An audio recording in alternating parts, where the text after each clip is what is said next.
Assalamualaikum warahmatullahi wabarakatuh. Alhamdulillahi rabbil alamin. Wabihi nasta'in ala umurid dunya waddin. Assalatu wassalamu ala rasulillah wa ala alihi wa man walah. Amma ba'd. Ashhadu an la ilaha illallah وأشهد أن سيدنا ونبينا محمدا عبده ورسوله لا نبي بعده. اللهم صل وسلم وتسلم على سيدنا ومولانا محمد وعلى آله وأصحابه وذرياته أجمعين ومن تبعهم بإحسان إلى يوم الدين. قال الله تعالى في كتابه الكريم: أعوذ بالله من الشيطان الرجيم. بسم الله الرحمن الرحيم. يا أيها الذين آمنوا اتقوا الله حق تقاته ولا تموتن إلا وأنتم مسلمون. وقال رسول الله صلى الله عليه وسلم: من سلك طريقا يلتمس فيه علما سهل الله به طريقا إلى الجنة.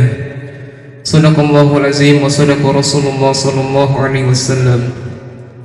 Alhamdulillah, pada sore hari ini kita masih sama-sama diberikan kenikmatan oleh Allah Subhanahu wa taala, khususnya nikmat iman dan Islam, sehingga kita masih digerakkan hati-hati kita untuk menuju ke sebuah majelis ilmu, yang mana di dalam majelis ilmu ini kita saling bersama-sama bersilaturahmi dan mengilmui diri kita dengan ilmu Islam. Ini semua patut kita syukuri, karena tidak semua orang diberi kesempatan oleh Allah Subhanahu wa taala untuk berkumpul dalam majelis-majelis ilmu. Karena tiada keberuntungan yang lebih besar kecuali seorang hamba itu diberi kesempatan oleh Allah Subhanahu wa taala untuk berdakwah. Salah satunya adalah menuntut ilmu. Yang kedua, salawat beserta salam semoga selalu tercurahkan kepada baginda besar kita, yakni Nabiyuna wa Habibuna wa Syafi'una Muhammad sallallahu alaihi wasallam, yang telah membawa kita dari zaman jahiliyah menuju zaman yang terang benderang seperti yang kita rasakan pada saat ini. Semoga selalu tercurahkan juga kepada para sahabat, para tabi'in, tabi'ut tabi'in, kepada zuriyahnya dan kepada para pengikutnya hingga akhir zaman. Dan semoga kita termasuk golongan umatnya yang mendapat syafaah di yaumil kiamah nanti. Baiklah, pada sore hari ini kita akan melanjutkan program mengaji kita, yaitu program mengaji yang mana pada episode sebelumnya kita sudah mencapai sifat ilmu. Pada episode kali ini kita akan mengangkat tema, yaitu sifat hayat, di mana sifat hayat ini masih termasuk golongan atau bagian dari sifat ma'ani atau sifat kebesaran Allah Subhanahu wa taala. Bagaimana sih bentuk pengenalan diri zat Allah taala pada sifat hayat dalam sifat ma'ani ini? Untuk penjelasan lebih lanjut akan dijelaskan oleh Ustaz Yadi. Kepada Ustaz Yadi, waktu dan tempat kami persilahkan.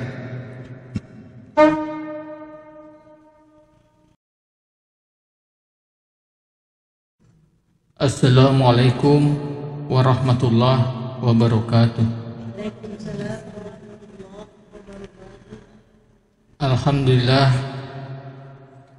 Alhamdulillahirabbil alamin wa bihi nasta'inu ala umuri dunya waddin wa ala alihi wa sahbihi ajmain. Asyhadu an la ilaha illallah wahdahu la syarikalah wa asyhadu anna Muhammadan abduhu wa rasuluhu la nabiyya ba'dah. Wa qala Allahu ta'ala fil Qur'anil Karim: A'udzu billahi minasyaitonir rajim. Bismillahirrahmanirrahim. Ya ayyuhalladzina amanu ittaqullaha haqqa tuqatih wa la tamutunna illa wa antum muslimun. Wa qala Nabi sallallahu alaihi wasallam: Al-ilmu hayatul Islam wa imadu iman. Sadaqallahul azim wa sadaqallah Rasulullah sallallahu alaihi wasallam. Pertama-tama, marilah kita selalu memanjatkan rasa syukur kita atas hadirat Allah Subhanahu wa taala, yang mana pada kesempatan ini di dalam program acara mengaji Tempo Dulu kita bisa berkumpul dalam majelis ilmu ini, dan dengan datangnya ke tempat ini hanya semata-mata bentuk pertolongan Allah. Dan semoga rasa yang kita rasakan sekarang hanya semata-mata hanya daya dan upaya Allah semata. Salawat dan salam marilah kita haturkan kepada junjungan kita, kepada Nabi besar Muhammad SAW. Semoga dengan salawat ini terus mengalir kepada keluarganya, sahabatnya, tabi'in, serta pengikutnya sampai akhir zaman. Dan semoga kita diakui sebagai umatnya, dan Rasulullah bersedia membagikan syafaatnya kepada kita semua. Alhamdulillah, pada program acara mengaji Tempo Dulu ini sekarang kita sudah sampai di bab sifat ilmu, yang mana sifat hayat, di sifat hayat, yang mana sifat hayat ini masih bagian di dalam sifat ma'ani, yang mana sifat ma'ani yaitu sifat kebesaran Allah yang ingin Allah nyatakan, yang ingin Allah perlihatkan sesuai dengan martabatnya, maujud pada zihin dan maujud pada kharij. Yang artinya kebesaran Allah ini kita dituntun untuk bisa melihat secara zohir, pandangan dengan mata zohir kita dan hati kita. Jadi kedua indera kita ini dituntut untuk bisa melihat kebesaran Allah. Di dalam sifat ma'ani kita dituntun untuk bisa melihat kebesaran Allah dengan nyata.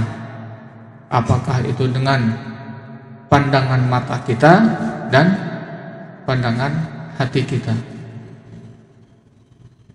Nah, kebesaran Allah ini ada 7 perkara. Nah, kita sudah sampai kepada sifat yang keempat. Yang pertama kudrat, kedua iradat, ketiga ilmu, dan sekarang sudah sampai kepada bab sifat hayat. Sifat hayat, tahapalannya dulu. Hayat artinya hidup, mustahil mati, wajib zat Allah Ta'ala hidup. Tanda zat Allah Ta'ala hidup ada dalil akli dan dalil naklinya. Dalil akli, tiap-tiap barang yang dijadikannya hidup, mustahil yang menjadikannya mati, tentu zat Allah Ta'ala hidup. Dalil naklinya menunjukkan Bismillahirrahmanirrahim, wa tawakkal 'ala Allah 'alal ladzi la yamut. Artinya, serahkan dirimu ya Muhammad atas Allah yang maha hidup dan tidak mati. Maka dengan hukum inilah aku mengatakan wajib zat Allah Ta'ala hidup. Hayat artinya hidup. Jadi kita dituntun akal kita untuk bisa menerima pemahaman bahwa Allah itu hidup dengan bentuk kesadaran, bukan mendengar atau merasa-rasa bahwa Allah itu hidup. Jadi ketika kita mengiktikadkan di dalam diri kita Allah itu hidup, yaitu dengan bentuk kesadaran, dengan keyakinan yang tidak didoktrin, keyakinan yang penuh dengan fakta, dengan data. Jadi kita bisa meyakini Allah itu hidup itu secara otomatis, tidak ada paksaan, tidak ada paksaan. Hayat artinya hidup. Benarkah Allah itu hidup? Mustahil mati, wajib zat Allah Ta'ala hidup. Buktinya dengan Allah itu hidup. Allah itu hidup. Bagaimana Allah itu hidup? Allah hidup dengan sifat hayatnya. Jadi kita tidak tahu bagaimana caranya Allah itu hidup. Jadi Allah itu hidup dengan sifat hayatnya. Nah, kita tidak terjangkau. Nah, inilah hukum akal yang kita pakai di dalam hukum akal, bahwa tentang qadim kita tidak bisa melampaui apa tentang hidupnya Allah. Ada batasan di luar akal kita. Kita tidak bisa menembus, kita tidak bisa merinci bagaimana Allah itu hidup. Nah, bagaimana tanda zat Allah Ta'ala hidup itu ada dalil akli dan dalil naklinya. Nah, berbeda dengan makhluk. Ini sesuai dengan jazam ma'rifat, bahwa yang pertama kita mengetahui Allah itu pertama melalui diri kita sendiri. Melalui apa kita ingin mengenal Allah dalam sifat hayat ini? Yaitu dengan akal kita. Makanya kita disajikan dalil akli. Tiap-tiap barang yang dijadikannya hidup, mustahil yang menjadikannya mati. Nah, kita lihat dulu keluar. Pohon, apakah hidup? Oh, jelas nih. Menurut akal kita pun benar pohon itu hidup. Kemudian hewan, binatang di lautan, hidup tidak? Oh, hidup. Karena secara mata kita, hati kita melihat dengan jelas. Mereka bergerak misalnya, kemudian bernafas. Nah, coba lagi dengan keadaan seperti gunung. Nah, gunung atau batu. Benar tak gunung yang terlihatnya, kalau di dalam pelajaran sekolah, di dalam pelajaran IPA, gunung batu itu maksudnya kepada benda mati. Tetapi di dalam pelajaran ketauhidan, di dalam pelajaran agama, bahwa sesungguhnya gunung itu adalah hidup. Dan benar, gunung menurut ilmu pengetahuan setelah diteliti, dari yang rendah dia bergerak, tumbuh bergerak membesar. Ini menurut ilmu pengetahuan untuk membuktikan bahwa gunung itu hidup. Kemudian batu, kalau kita sekolah dulu, batu ini adalah benda mati. Tapi dibuktikan lagi dengan ilmu pengetahuan yang lebih detail lagi, bahwa batu ini ada yang lunak kemudian mengeras, ada yang mengeras kemudian melunak. Nah, ini sifat batu nih. Atau dari warnanya, ada yang dari warna hijau menuju coklat, atau dari hitam menuju putih. Dan setelah diteliti memang prosesnya lambat, tetapi intinya benda-benda yang anggap kita mati ini adalah hidup. Apapun hidup. Besi hidup. Dari besi yang sempurna, lihatlah beberapa tahun yang akan datang, besi ini akan berkarat, korosif, hilang, bahkan akan menjadi barang rongsokan. Nah, ini menandakan bahwa yang selama ini kita kira tidak hidup ternyata hidup. Begitu juga dengan awan. Awan itu bergerak setiap hari. Matahari hidup. Jadi Allah menjadikan sesuatu apapun di alam semesta ini, Allah berikan kehidupan. Dan akal kita pun diuji untuk melihat apakah benar yang Allah jadikan ini hidup. Dan kita boleh bertanya, silahkan, apa yang akal kita yang selama ini melihat bahwa tidak hidup, ketika diteliti lebih jelas lagi, apapun itu Allah berikan kehidupannya. Nah, untuk yang kita terlihat kepada alam. Nah, dengan sesuai dengan pengenalan pelajaran mengenal diri, yang terutama adalah diri kita sendiri, jelas diri kita pun hidup.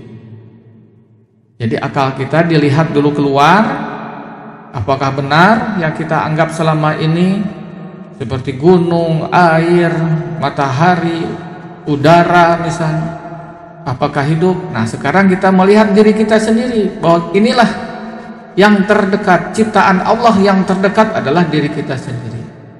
Bertanya juga, boleh bertanya, apakah diri kita ini hidup? Sudah sangat jelas bahwa diri kita juga hidup. Apa bedanya? Apa tandanya kita hidup? Apabila kita melihat mayat atau bangkai atau jenazah, apabila tidak ada ruhnya, berarti itu dikatakan mati. Tidak ada kehidupan. Yang ruh inilah yang menghidupkan dari jasmani tadi. Nah, begitu juga di dalam mengenal diri. Kurang lebih 4 bulan atau 5 bulan diri kita di dalam rahim seorang wanita, kita diberikan kehidupan, dihidupkan ruh kita, dihidupkan dengan ruh kita. Nah, ini membuktikan bahwa diri kita ini hidup. Nah, sekarang kita sudah merasa hidup. Benar tidak diri kita ini hidup? Masuk ke dalam jantung kita berdetak, bernafas, mengalirnya darah di dalam diri kita. Itu tanda-tanda dari kehidupan yang Allah berikan kepada diri kita. Nah, dari dalil akli ini pun kita selalu diingatkan bahwa untuk mengenal sifat hayat atau hidupnya Allah, lihat dengan pandangan akal kita.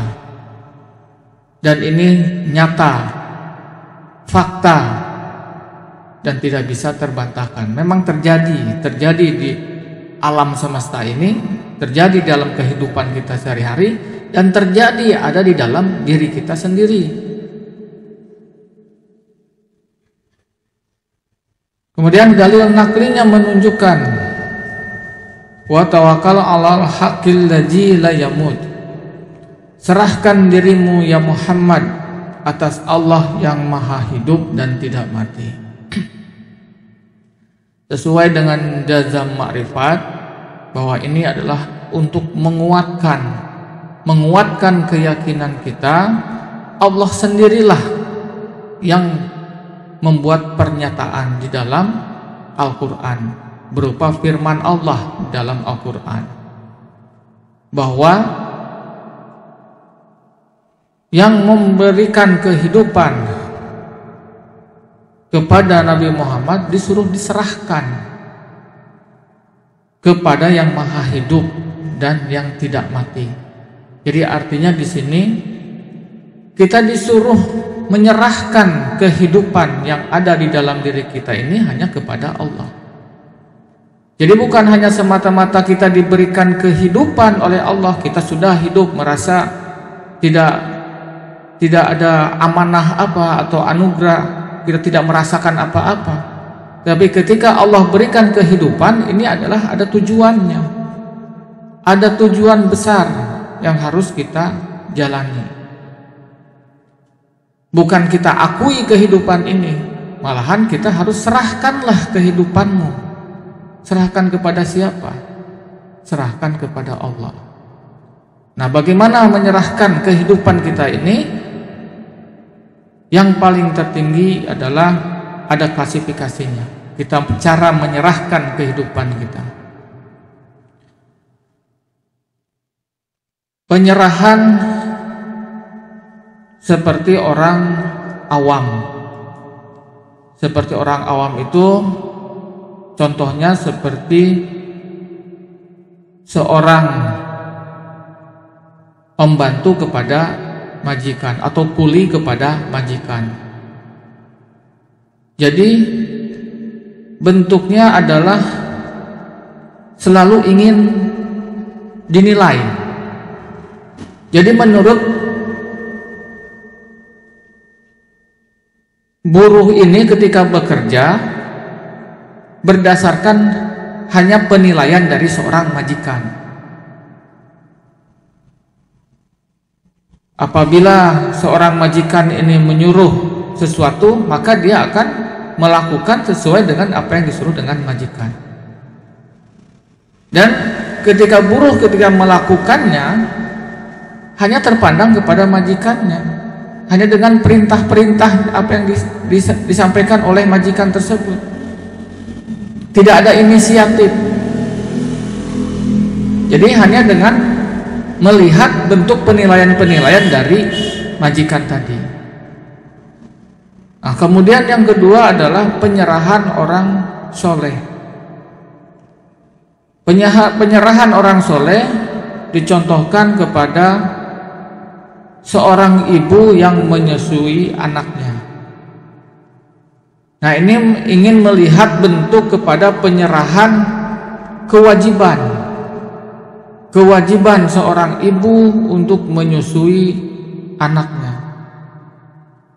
Kalau anaknya tidak disusui, nanti akan sakit atau nanti akan mati. Nah, untuk menghindari tersebut, maka wajiblah untuk diberikan air susu misalnya. Jadi ini bentuk-bentuk dari bentuk-bentuk menggugurkan suatu kewajiban. Dan ini sudah termasuk kepada penyerahan orang-orang yang soleh. Dan ini boleh. Nah, kemudian yang ketiga adalah penyerahan yang paling utama, yaitu penyerahan orang-orang muqarrabin. Jadi penyerahan orang-orang muqarrabin ini adalah bentuk penghambaan, seperti halnya seperti mayit yang berserah diri, yang tidak bisa bergerak, diserahkanlah kepada yang mengurusnya. Jadi apapun yang dilakukan oleh yang mengurusnya, mayit ini sudah tidak kuasa lagi, menghambakan, tidak peduli, tidak dipengaruhi lagi dengan bentuk-bentuk perintah dari makhluk. Sudah menyerahkan dirinya secara sepenuhnya, sudah mempercayakan kehidupannya itu kepada yang pengurus. Nah, begitu juga dengan kehidupan kita kepada Allah, penyerahan diri kita kepada Allah seperti itulah. Ya, mungkin kita masih keadaan seperti orang awam tadi. Benar tidak di dalam kehidupan kita sehari-hari? Nah, kita sekarang tinggal cek sendiri. Sudah sampai mana penyerahan kehidupan kita kepada Allah? Apakah masih seperti orang awam, orang soleh, atau muqarrabin? Apapun di dalam kehidupan kita, apakah di dalam pekerjaan kita, apakah di dalam rumah tangga kita, dan yang paling utama adalah bentuk ketaatan kita kepada Allah. Apakah kita sudah menyerahkan sepenuhnya diri kita kepada bentuk penghambaan kepada Allah tanpa syarat, tanpa dipengaruhi oleh makhluk? Atau sebaliknya, beribadah kita karena ingin dilihat oleh makhluk, bersedekah kita ingin disebut orang yang dermawan, atau memberikan kebaikan-kebaikan ini yang terpandang pertama kali adalah bentuk-bentuk kemanfaatan atau apa yang didapat ketika saya akan berbuat baik. Nah, berbeda dengan penyerahan tadi kepada Allah dengan orang yang muqarrabin, tidak memandang lagi, tidak melihat lagi bentuk-bentuk fadilah, tidak melihat lagi bentuk-bentuk keuntungan-keuntungan di dunia. Bahkan keuntungan di akhirat ini hanya sekilas saja terlihat, hanya sekedar tahu. Dan yang paling utama adalah penyerahan kehidupan kepada Allah hanya semata-mata bentuk penghambaan, dan sudah sewajarnya lah kita ini taat kepada Allah. Beribadah kepada Allah ini tidak ada iming-iming. Nah, ini salah satu contoh dalam bentuk-bentuk penyerahan kehidupan kita kepada Allah.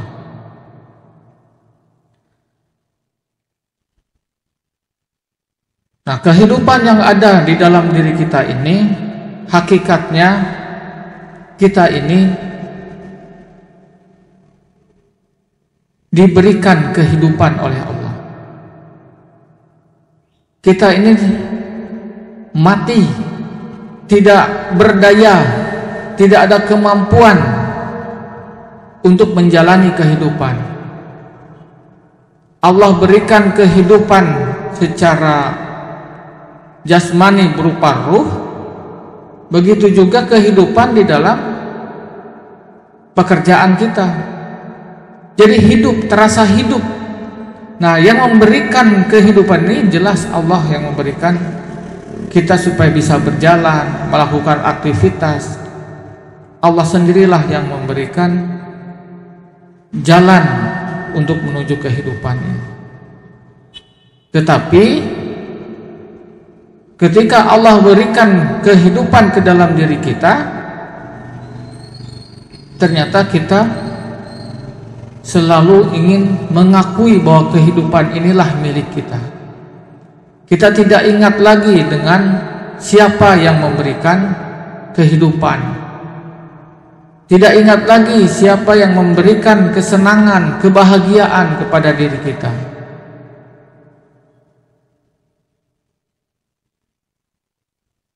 Oh, tadi ada yang terlewat di takluk. Di dalam sifat hayat ini tidak ada takluk. Berbeda dengan sifat ma'ani yang lain. Di sifat qudrat, iradat, ilmu itu ada takluknya.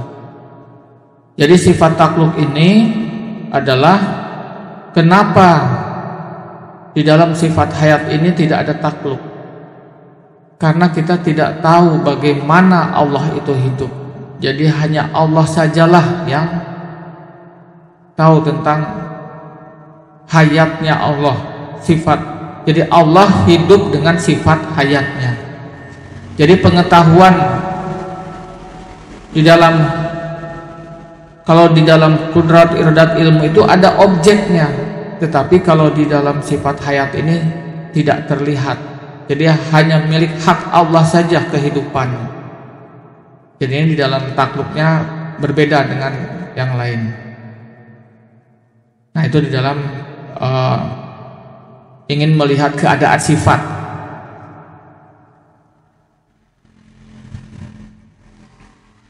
Nah, setelah kita belajar untuk tertuntun akal kita melihat sifat hidup atau sifat hayat di dalam sifat ma'ani ini nanti akan dipakai, akan dibawa ke dalam persaksian kita di dalam syahadat. Jadi harus terlihat ketika kita meyakini sifat hayat itu, kita memakai dua data keyakinan.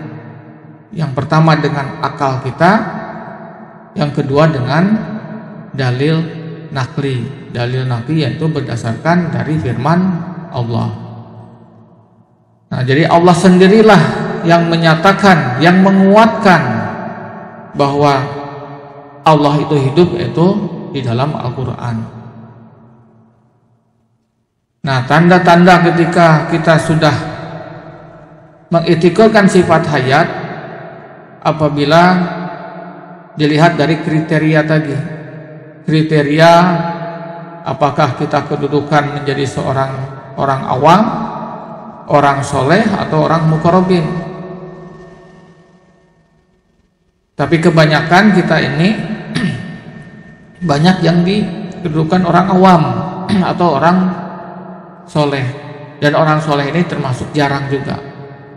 Nah, inilah suatu kewajaran bahwa kedudukan kita sebagai orang awam, kita masih melihat bahwa bentuk-bentuk ketaatan kepada Allah ini hanya bentuk-bentuk penilaian, ingin dinilai, ingin dari bentuk-bentuk fadilah. Kalau tidak ada manfaatnya, kalau tidak ada perubahan atau tidak ada nilainya, kita tidak akan melakukan suatu ketaatan. Salah satu contohnya menuntut ilmu. Sudah lama menuntut ilmu, saya tidak ada perubahan. Berarti sudah tidak mengiktikadkan di dalam diri kita bentuk dari penyerahan diri kita kepada Allah. Jadi kita ingin bentuk-bentuk penilaian-penilaian inilah yang kita ambil. Nah, berbeda dengan orang yang soleh tadi, apalagi dengan orang-orang muqarrabin, lebih bentuk kepada ketaatan, tidak melihat lagi bahwa yang dilihat nanti sesudah kematian. Sudah tidak peduli lagi dengan bentuk-bentuk nilai-nilai keduniawian atau pandangan-pandangan makhluk. Sudah menyerahkan seluruh apa perbuatan-perbuatan dirinya itu hanya Allah saja yang menilai.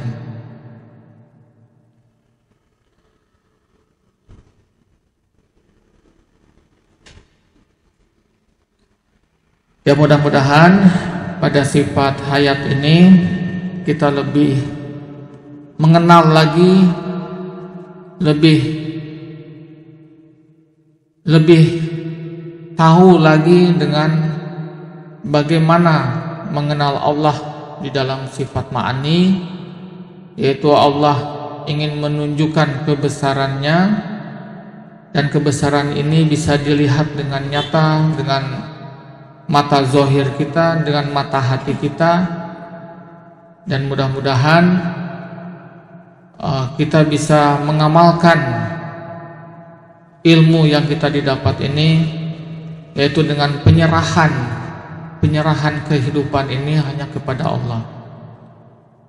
Berserah diri dengan hukum-hukum yang sudah disampaikan oleh Allah kepada Rasulnya, kepada para ulama, dan kepada guru-guru kita.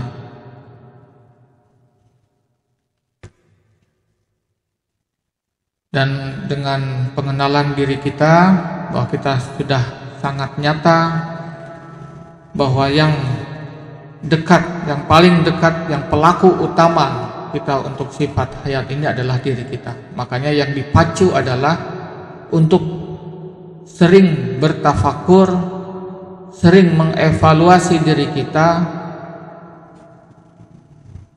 bukan untuk melihat banyak tentang kehidupan orang lain, tetapi kita lebih banyak mentafakuri diri kita, mengevaluasi dan bermuhasabah tentang diri kita, bagaimana untuk memperbaiki kehidupan kita, bukan hanya kehidupan di dunia, tetapi kehidupan yang paling utama adalah kehidupan nanti di alam kubur, di alam akhirat nanti. Jadi kehidupan yang kita jalani di dunia ini ya jelas hanya sementara. Dan sementara ini pun sangat menentukan, punya pengaruh yang besar untuk kelangsungan kehidupan kita nanti di akhirat. Jangan sampai kita hanya terlihat dengan kehidupan di dunia ini, tapi kita melupakan atau tidak mau tahu dengan kehidupan akhirat. Nah, untuk menggali apa kehidupan akhirat ini, ya tentunya kita mesti terus istiqomah di dalam menuntut ilmu, terus meluangkan kesempatan kita memberikan porsi lebih untuk mengilmui diri kita, memberi makan rohani kita, supaya kehidupan akhirat nanti menjadi kehidupan yang memang jadi tujuan yang utama. Jadi bukan berarti kita kehidupan dunia ini sementara kita kecilkan, bukan begitu, atau kita tinggalkan, bukan. Tapi kita memberikan porsi yang lebih, memberikan kemanfaatan yang lebih ketika melihat kehidupan yang panjang, perjalanan yang masih jauh. Walaupun kehidupan kita di dunia ini hanya sebentar, tetapi manfaatkanlah waktu kita yang sedikit ini untuk terus memberi makan rohani kita, menyiapkan persiapan bekal kita untuk pulang nanti. Saya kira untuk pertemuan hari ini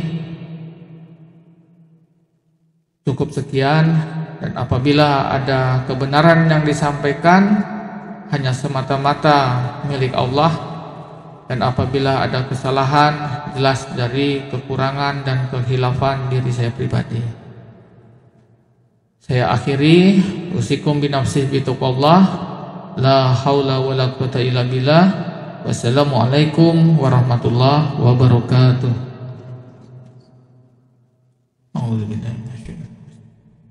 Inna Allaha wa malaikatahu yusalluna 'alan nabi. Ya ayyuhalladzina amanu sallu 'alaihi wa sallimu taslima.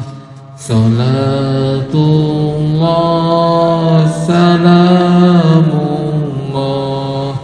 ala taha rasulillah. Salatullah salamullah ala yasin habibillah.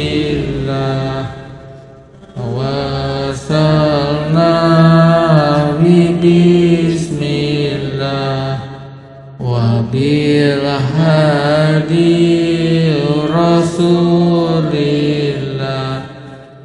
wa kulli mujahidillah bi ahli badri ya Allah.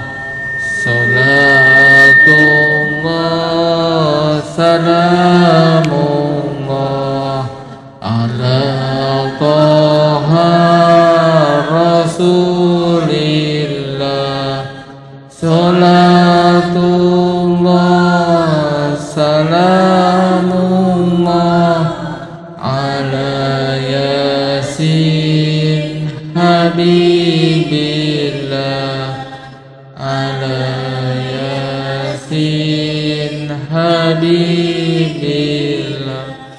Alhamdulillah, telah kita dengarkan dan kita saksikan paparan tentang sifat hayat dalam sifat ma'ani ini. Bahwasanya kesimpulan dari sifat ini adalah bahwasanya diri zat Allah Subhanahu wa taala itu adalah maha hidup dengan sifat hayatnya. Sedangkan kita sebagai makhluk atau mahdas, kita ini hidup semata-mata dihidupkan oleh Allah Subhanahu wa taala. Untuk pencairan pada sifat ini, kita mesti menyerahkan diri kita sepenuhnya kepada Allah Subhanahu wa taala. Sedangkan kesalahan kita pada sifat ini adalah kita masih belum bisa menyerahkan diri kita sepenuhnya kepada Allah, dan kita masih merasakan bahwa kehidupan yang kita rasakan pada saat ini semata-mata dari kita sendiri. Mungkin sekian taklim wal muta'allum kita pada sore hari ini. Semoga kita selalu diistiqomahkan dalam menuntut ilmu. Usikum wa iyyakum bittaqwallah, la haula wala quwata illa billah. Assalamualaikum warahmatullahi wabarakatuh.